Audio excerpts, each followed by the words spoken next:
Сәлеметсіздер ме, құрметті тіл білімі YouTube арнасының көрермендері. Бүгін біз қысқарған сөз туралы өтетін боламыз.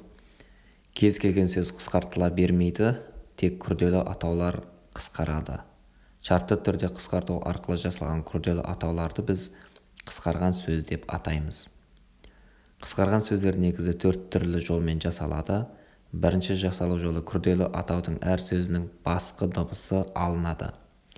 Мысалы, ақш, бұұ, қхр, Америка құрама штаттары, Біріккен ұлттар ұйымы, Қытай халық республикасы деген сияқты. Бұған тек өлшем атаулары бағынбайды. Метр, килограмм, миллиметр, грамм және тағы басқа. Күрделі атаудың бірінші сөзінің алғашқы буыны және қалған сөздердің басқа дыбысы алынады. ОПУ Қазақ ұлттық педагогикалық университеті. ОУ Қазақ ұлттық университеті. Үшінші жасалу жолы күрделі атаудың алғашқы сөзінің алғашқы буыны алынып, келесі сөз түгел айтылады.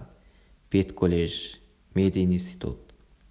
Төртінші жасалу жолы қысқарған сөздердің бұл айтылғандардан басқа ту 114, ан 24, сантиметр, километр, миллиметр, дециметр тағы басқа сияқты түрлері бар.